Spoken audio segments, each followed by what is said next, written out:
Good morning and welcome to the Value Adjustment Board of Hillsborough County. And we'll start off this morning with a roll call.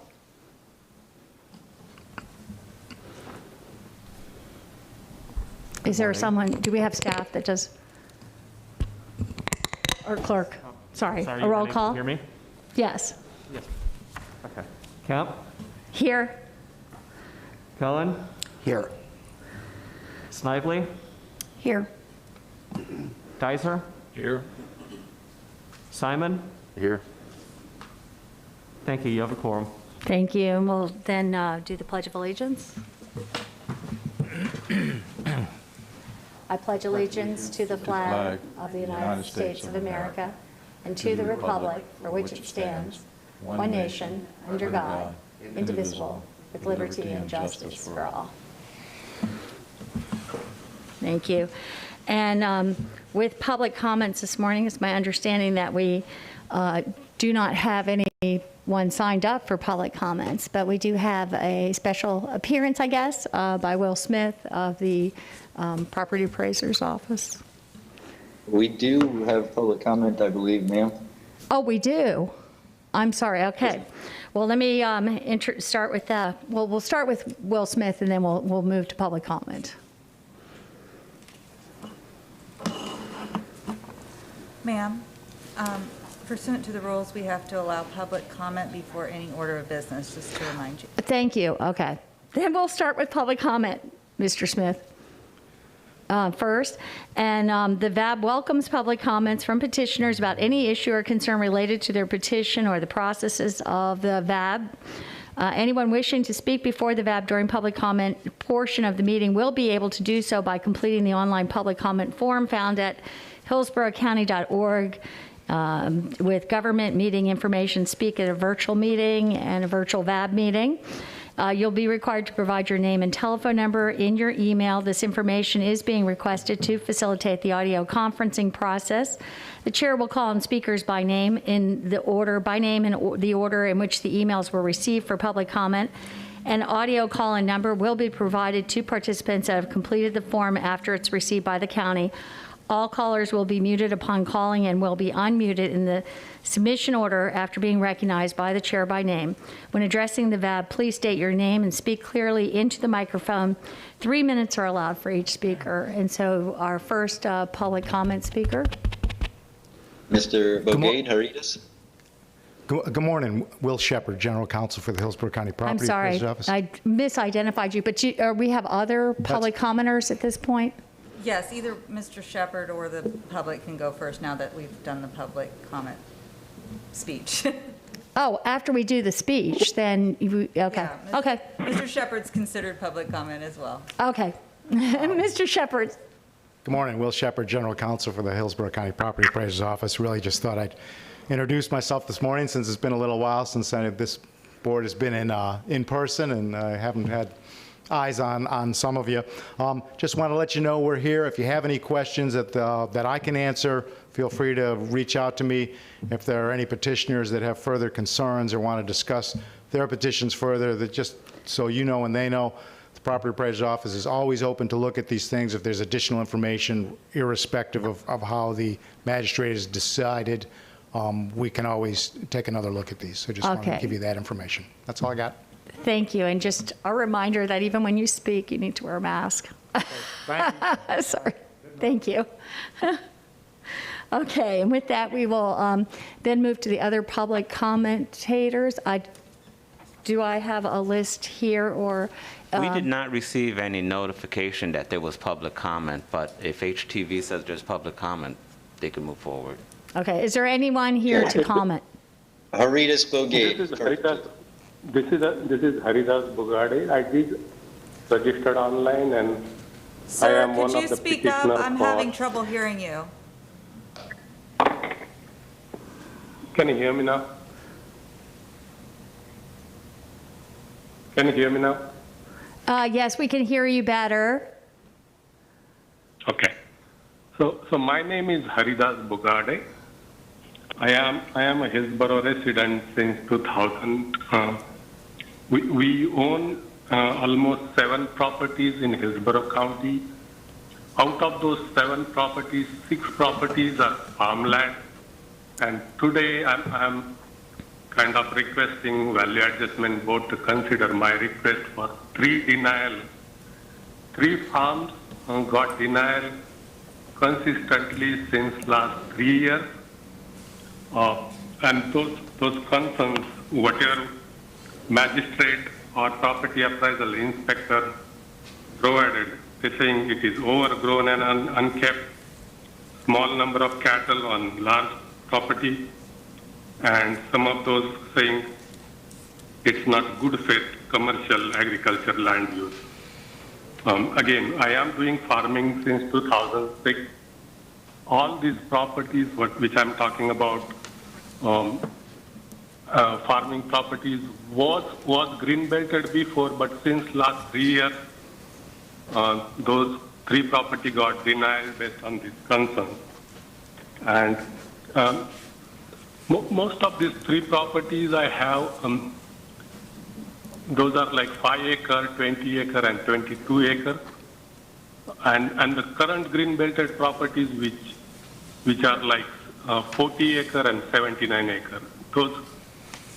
Those are green belted, but 3 properties consistently getting denied based on this magistrate, and I did not came in last 2 years on this meeting, but I definitely want to say all my properties are locked properties, and I hear most of these properties on the dead end, so you can't see properties maybe 1 or 2 acre from the front. All 3 properties are more than 50% wooded or lowland. And all these locked properties, and I can see the evidences why this getting denied based on one I see is that a very small number of cattle on the property for 2021 on the basis of cow manure. Now, if property is locked and inspector is never called us to do any inspection, how can they determine the number of cattle on the property based on the cow manure? Definitely that is not acceptable since last 3 years, but it's continuously getting denied. The second aspect I see, there are some aerial photos. Like, I don't know how these aerial photos are taken, but those aerial photos might be taken by some drone and other things, and I don't see any technology available there. Sir, your time is up. I'm sorry. I have 3 properties, so do I get 10 minutes or 9 minutes? No, I'm sorry. You have 3 minutes. Okay, so please consider these things like drone-based evidence and dead-end properties, locked properties, and all the evidences taken by inspectors are not acceptable since last three years. I need to talk to General Counsel also after this meeting. So thanks for giving me opportunity to talk. Farming land is very critical for Hillsborough. Okay, thank you. Is Next there would be anyone else Ralph for public Williams. comment? Next would be Ralph Williams. Okay. Yes, good morning, Council. My name is Ralph Williams. I'm representing Old Max Farm. First of all, I'd like to say thank you for your time for the meeting. However, I'm a little disappointed in Hillsborough County taking clandestine telephoto lenses of my property, using aerial photographs, frankly wasting a lot of the taxpayers' time when all they had to do was give me a call or send me a registered letter letting me know that I was not in compliance. Moving forward, Old Max Farm has secured a cow lease. And with the cow lease, according to Hillsborough County standards or whatever you guys want to call it, we'll be moving forward with the cow lease, and hopefully this will put the greenbelt situation to bed. I was hoping the council or the county would give me a 2-year extension due to COVID relief, because it seems, in my opinion, that every county and government agency has already received relief from the government for COVID. And I'm a little disappointed that Old Max Farm did not get the same compensation that the county did.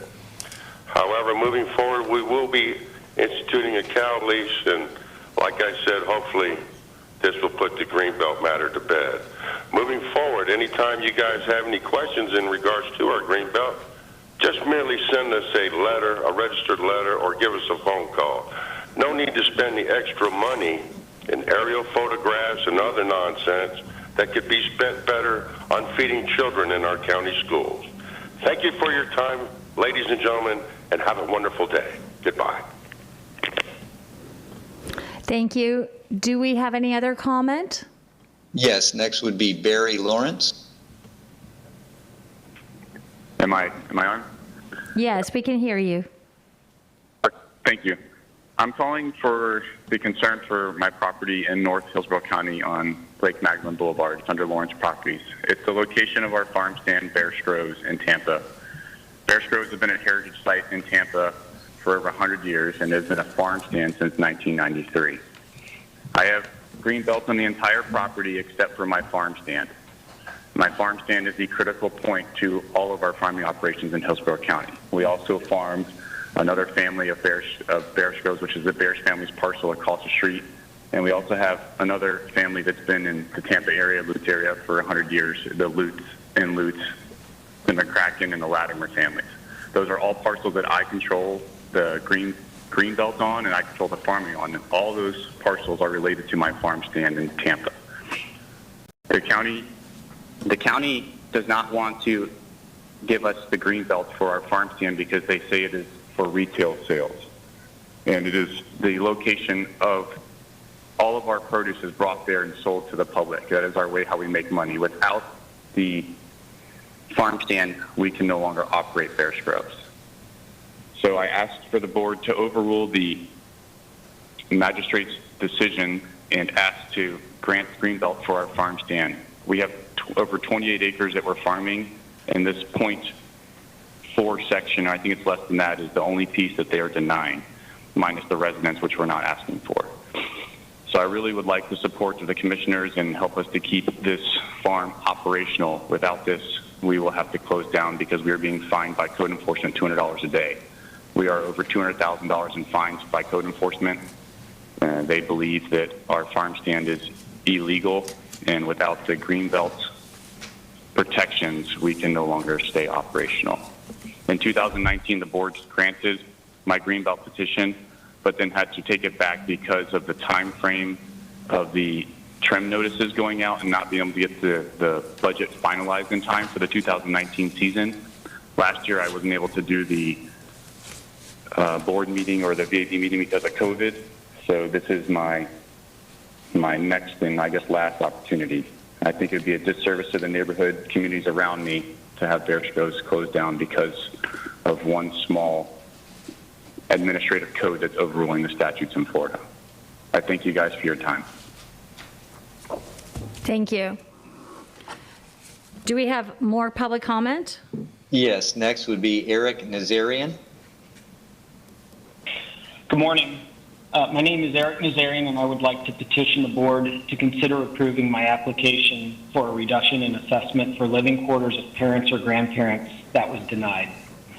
Section 1 Florida Statute 193.703 states, a county may provide for a reduction in the assessed value of a homestead property which results from the construction or reconstruction of the property for the purpose of providing living quarters for parents or grandparents of the owner of the property or of the owner's spouse, if at least one of the parents or grandparents for whom the living quarters are provided is at least 62 years of age.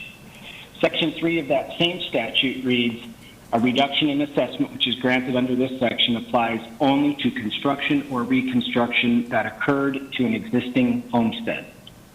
In June of last year, the property appraiser denied our application for this reduction, citing new construction did not increase value and no existence of a permit for construction of a granny flat.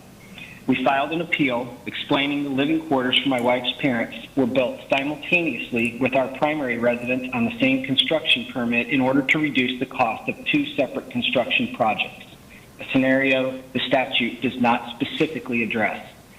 During the hearing with the special magistrate, the property appraiser testified that our application would have been approved if we had taken an assembly line approach to the construction, completing the build of our primary residence first, followed by the living quarters for my in-laws.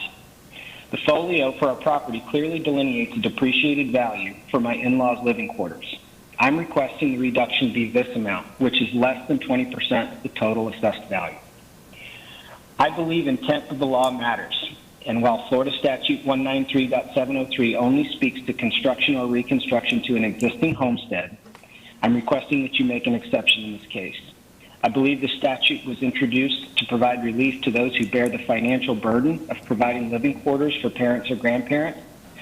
I believe in this instance, the specificity of the law is interfering with the intent of the law, and that it does not make sense to approve the exemption for consecutive construction but deny it for simultaneous construction. I respect the law and have followed every step from application last January to this hearing today with the board to adhere to the integrity of the process. Thank you for your time and consideration. Thank you. Do we have another speaker?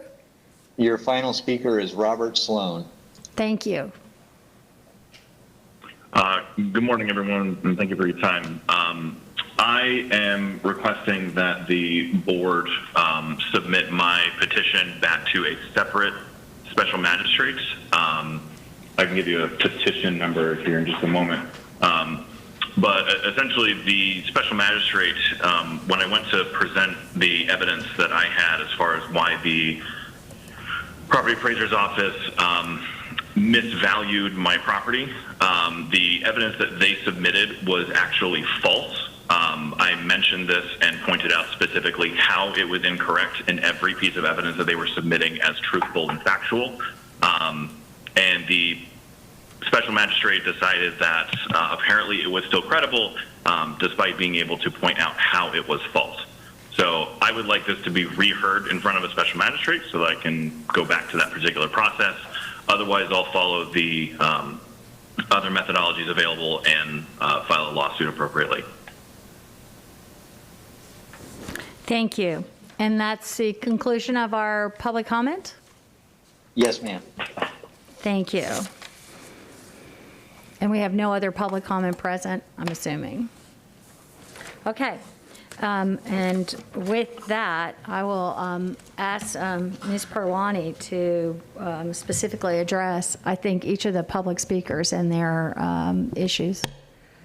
The first public speaker addressed his agriculture exemptions on 3 parcels, petitions, I think it's 11, 12, and 13 for the board to review. I did review the recommendation. It did say the petitioner brought his evidence late, but it was accepted by the magistrate. But it did say the property appraiser didn't have time to review it. So that may be an appropriate situation to allow Mr. Shepard to take a look at that, since that's what the recommendation fact said. Secondly, the second petitioner was petition number 15. This one's a little harder because the testimony presented at the hearing pursuant to the recommendation stated that the petitioner's daughter and son-in-law agreed with the property appraiser. So again, that would be another possible, my suggestion would be, again, send that to Mr. Shepard to see if there's anything that they can do, because the testimony presented at the hearing based on the recommendation stated that they wanted to reach out to the property appraiser to address this. The third speaker was petition number 38. And that was, that is a difficult situation. We've addressed this before as a board concerning farm products and how the retail sales of those are impacted. And we've addressed the situation. They've been denied before because of that statutory scheme about farm products and retail sales. That may be an appropriate one the board may want to address with the legislature, or, I mean, we're kind of stuck with the law that we have there. But certainly, I feel for that petitioner. I don't know that we can make a decision based on the law that was presented at the hearing to overrule that. The fourth recommendation is very similar. I really feel for that petitioner in the Granny Flat situation. The board doesn't have the authority necessarily to overrule the law that is there. If the law is drafted in such a way that unfortunately the magistrate's recommendation followed it. Certainly that's one that can be addressed through the legislature and the law change. If the grandparents were considered residing there before, it may be hard to include that exemption for that client.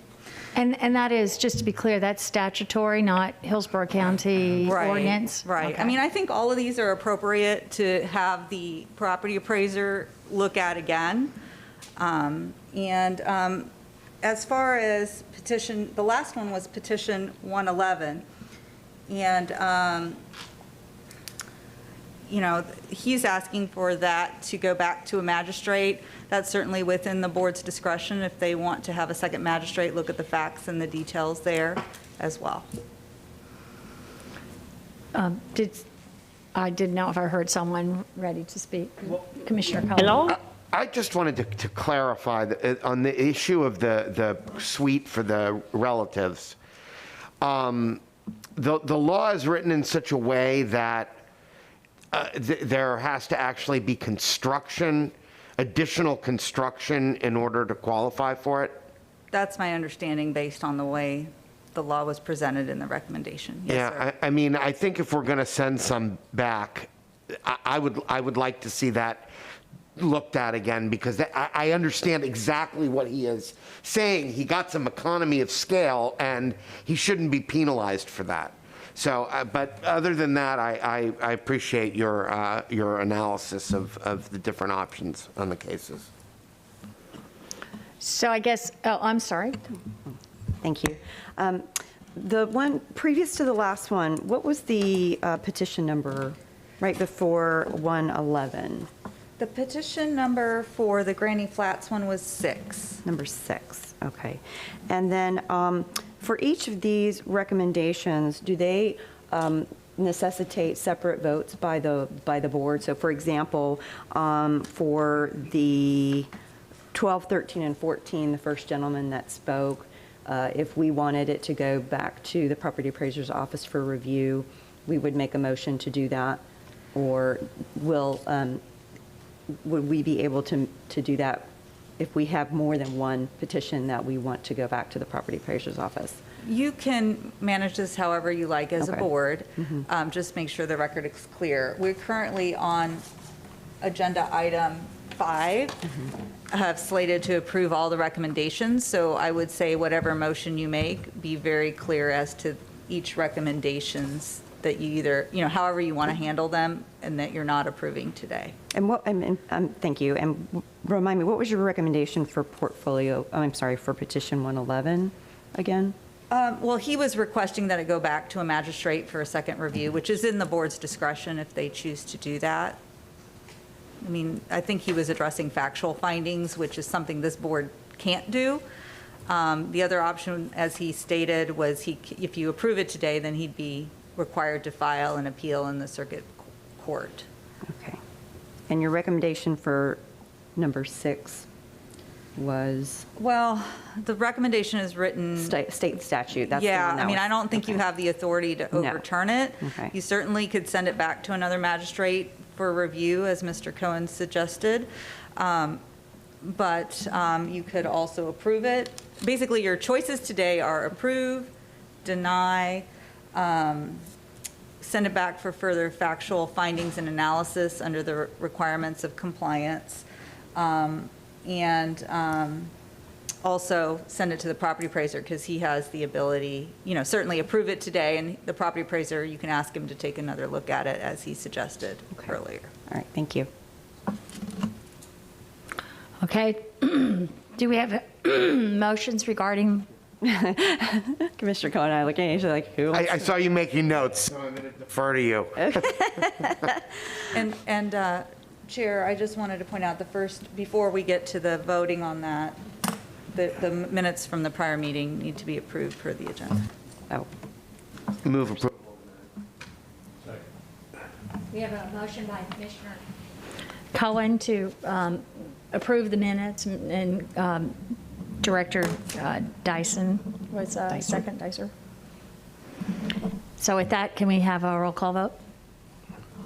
Kemp, Yes. Cullen, Yes. Snively, yes.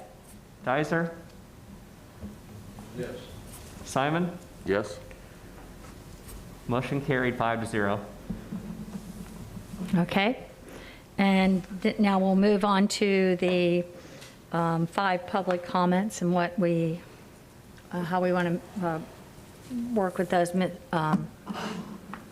Director Snively. Okay, well, thank you, Madam Chair. So if we approve all of the recommendations, do we go back and specifically say, for example, we're going to move to approve all the recommendations, however, we'd like further review of petitions, I got my glasses on, sorry, 12, 13, 14, and 15?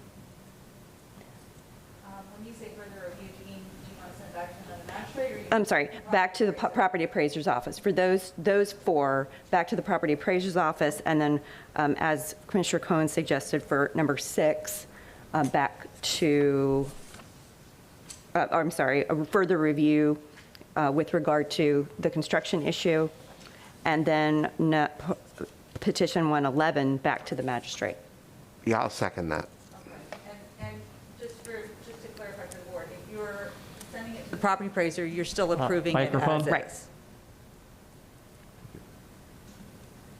That's correct. Okay. Okay. So, so we have our motion by School Board Member Director Snively and seconded by Commissioner Cohen. And is there any other comments by this board with regards to that? Madam Chair, the only other comment I would ask, if it's prudent, for petition number 30, I think it's 38, where because we are restricted by state come and you recommended this board potentially make a recommendation maybe to the legislature to change or alter that, if you could come back to the board with a recommendation for any change in state statute wording, that would resolve an issue like that. In the past, I prepared a letter for the chairman to sign to do that, if that's the board's wish. Should we take, maybe we could take that up as a second motion? That's fine. Yeah. I just wanted to clarify the motion, make sure I understood. So all the recommendations are being approved except for 111, which is going back to a second magistrate. Is that my understanding? That's how I, Is that, that's correct. Well, And then, on number 6, what are we doing with number 6? Are we approving it, or are we going to remand it back to a magistrate? we have to approve it, from what I understand, and however, today we have to approve it, but it can still go back to be reviewed. Ms. Parwani, is that? Well, my understanding was your proposal was to send it back, Commissioner Cohen, so I think her proposal is to approve it. So I think you guys, if you have a... Do we have discretion, in Yes, your you view, do. as to which to do?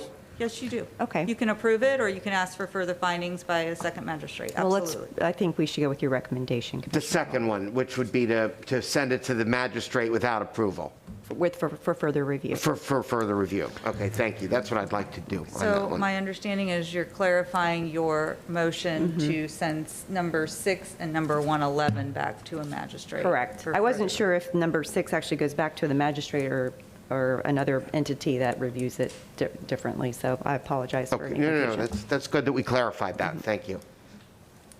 so 6 and 111, and then as to the others, approve, maybe we should do this in separate. No, you're right, approve, but they're going to go into for another look from the property appraiser. Yeah. Approve the remaining recommendations, and then 12, 13, 14, and 15 will go back to the property appraiser for additional review. Okay. Okay. Okay, so we have a motion. That's actually, with regards to the ones going back to the property appraiser, it's 12, 13, 14, and number 15. Okay, sorry, I don't have my glasses. They fog up with the mask, so. Okay, and so we have a motion and a second. Are there any further comments with regards to this? Okay, seeing no further comment, can we have a roll call vote, please? Kemp, Yes? Cohen, Yes. Snively. Yes. Dicer. Yes. I'm sorry, Dicer. Yes. Thank you. Simon, Yes. All right, thank you. Motion carried 5-0. Okay. And then do we need a different motion to recommend the state statute wording request? Yes, I thought we should just do that separately, just for clarity. Madam Chair, so moved for Okay. property, let me get this right. Petition 38, Lawrence Properties LLC. I'll second. Okay, we have did we get a second? I heard. I'll second. Oh, that's what I thought. Okay. So we have Director Snively and Director Simon, Director Snively with the motion, Director Simon with a second there, and to have a letter written with regards to Petition 38. Is that correct? I just want to clarify, it's not in regards to. It's the situation, not necessarily the actual. Yes, Right. the statute itself, correct? Right, the statute itself. Utilizing the situation that occurred with Lawrence Properties as an example of where there could be some change in wording for state statute. It may even be something that the board could, the BOCC could address at As some well. future time as well. Yeah. And are there any further comments as regards to this? Okay. Seeing no further comments, can we do a roll call vote, please? Kemp, Yes. Cullen, Yes. Snively, Yes. Dicer, Yes. Simon. Yes. Motion carried 5-0. Thank you. And with that, we have, we'll move to we did the minutes, correct? No, Yes. Yes. We okay. need to approve all the other recommendations if that the Okay, board's that's the wish. next, okay. So do we have a motion to approve all the recommendations? Yeah, so moved. Second. Okay. We have a motion by Commissioner Cohen, seconded by Directors Dicer and Snively. And with that, can we have a roll call vote? Kemp, Yes? Cullen, Yes. Snively, Yes. Dicer, Yes. Simon. Yes. Motion carried 5-0. Thank you. And at this time, we move to the legal counsel discussion. Madam Chair. With regards, Oh, go ahead. Sorry. are we, item number 6, correct? VAB legal counsel discussion? I believe so. That's where we Okay. are. All right. With regards to the VAB legal counsel, we currently have a 2-year contract with Ms. Parwani, which is set to expire on August 31st, 2022. We have inserted in the backup the current contract with Ms. Parwani that will expire, and we have also provided a new contract for the new 2-year term, which will be from September 1st, 2022 to August 31st, 2024. It's basically the same exact contract, with the exception to the fact that Ms. Parwani has asked for a $10 raise from 175 to 185, and that's for the board's approval. Otherwise, we would have to seek new legal services if you wish to pursue that avenue. Okay. I don't know what to say about that de minimis raise, but Well, first of all, Madam Chair, I'd like to move approval of the contract that was included in our backup. Thank you for doing that, and I think, I personally think your request is a reasonable one. yes. I'll move approval. I'll second that. Okay. We have a second by Director Snively, a motion by Commissioner Cohen. Did you want to speak, Director Dicer? No, thank you. Okay. And I'll just say that my experience with Ms. Parwani has been a very good experience. I feel like we're in very good hands here. So I would agree, and I think the increase is reasonable based on the rates of inflation that are occurring right now. So, and I think she's done a fantastic job for the VAB for the years that I've been able to serve. So, with that, and seeing no further comments, can we have a roll call vote, please? Kemp, Yes. Cohen, Yes. Snively, Yes. Dizer, Yes. Simon. Yes. Motion carried 5-0. Thank you. Thank you. It's my honor to serve you. I appreciate having to work with this board, and I appreciate all the hard work you do for our citizens. Thank you. And we will move now to advertising for special magistrate applications for the 2022 tax year. That is correct. In order to start the 2022 season, we'll need to have our special magistrates, which will ratify at the July organizational meeting, and we will just advertise for them normally ahead of time so that we can have all of them in place. Thank you. And with that, do we have a motion? So moved. Authorize advertising. Second. Okay, we have a motion by Commissioner Cohen, seconded by Director Simon. Seeing no further comments, can we please have a roll call vote? Kemp, Yes.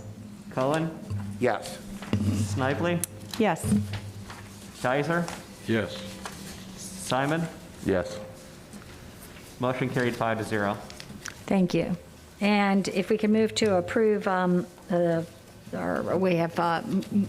we have to approve the filing fee resolution. Would you like to speak to that, please? Yes, that's correct. We have actually two options there. We have our resolution to approve the filing fee with the fee. Okay, the fee is $15 for every petition, and then for every contiguous parcel, it's $5 thereafter. And then there's the option for no filing fee. We have currently in place the filing fee resolution, $15 per petition, and then if it's a contiguous parcel, again, it's $15 plus $5 each additional parcel thereafter.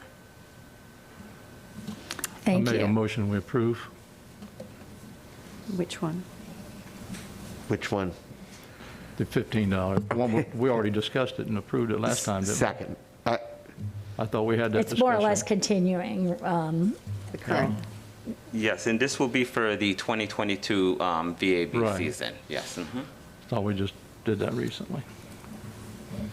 Okay, we have a motion by Director Dicer, seconded by Commissioner Cohen. Seeing no further comment, can we please have a roll call vote? Kemp, Yes. Cohen, Yes. Snively, Yes. Dizer, Yes. Simon. Yes. Motion carried 5-0. Thank you. And we will finally move to any other VAB matters to be raised at this time. I do have. Yes. Oh. We do have correspondence in sorry. from the VAB. The first article of correspondence is a November 5th email for a public workshop. The public workshop was canceled, unfortunately, but it will just make some minor modifications to the DR 486 petition form, and also a minor change in the wording for the public notice of findings and results of the Value Adjustment Board.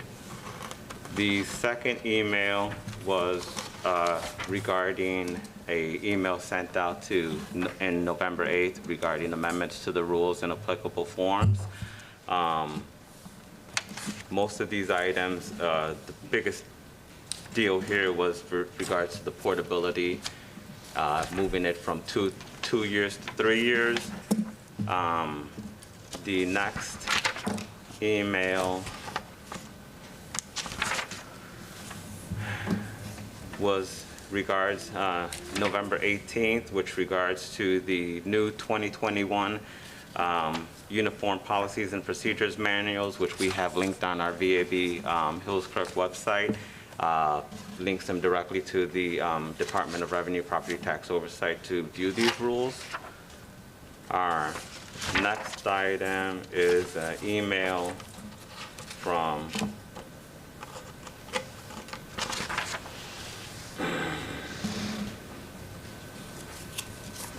from Ms. Curry regarding a notification that was received regarding a constituent and their use and influence on the value adjustment board that was directed actually to the property appraiser's office. And our last item is correspondence between Ms. Parwani and our office regarding the approval of the January 26th meeting book and the request to increase her pay from 175 to 185, keeping the litigation at 275. And with regards to item 9B, that is all of our correspondence and images regarding the advertising for proper notification and following the Sunshine Law, and posting on our clerk website and county website with regards so public has access and notification of the Value Adjustment Board meeting for today. And our last item is our next VAB meeting, which is scheduled for March 30th, 2022 at 9:30 a.m. Thank you. And with that, Director Snively, you had I did have issue to raise. a bit of a housekeeping issue. When, if it's possible, and first I appreciate Ms. Parwani, after all of the public comment was finished, you going and listing each petition that people were speaking, or which they were speaking. Is there a way that when we ask, when people sign up to speak, that we can ask them for their petition to state their petition number prior to making public comment, so that we can reference it on the list of recommendations? That way we have a little better context for that, rather than having to go back and ask you for every petition number and try and remember what the person said about that particular It would be helpful. parcel. It'd be really helpful for us. I think we'll add it to your opening statement on the agenda so that we can advise, because sometimes we don't know who's going to speak. And so we also, I think usually when they come in person, we list the petition number where they sign up, so we're aware ahead of time. And if we've got copies available to the board, we try to get those out. We're getting used to this new virtual world, so I think that's a great idea. And I'm sure, unless you have a better suggestion, No, I think and that's how I would handle it. that's correct. Yeah, we have no idea of knowing who's going to sign up, and with the closing 30 minutes before the hearing, we can bring that information up. However, with regards to this meeting, we received no LDC,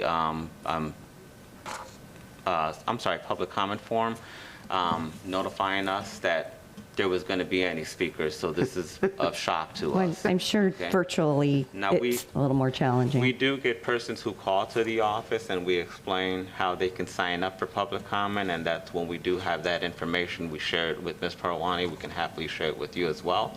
But today was unusual. And perhaps, Madam Chair, in your comments that you state at the beginning of the meeting with regard to protocols, you can ask for each person to state their name and their petition number before they speak, or something to that. That would probably be good to include in the script, just so, I agree with you, it's just hard to scramble around and know what you're, and honestly, for Commissioner Cohen, the newest member, this is unusual, and I can it would be helpful if we could do that, but it doesn't sound like it's going to work out very, very much, but if we can, to the extent that we could do that, it would be helpful to be able to follow the petitions. Thank you.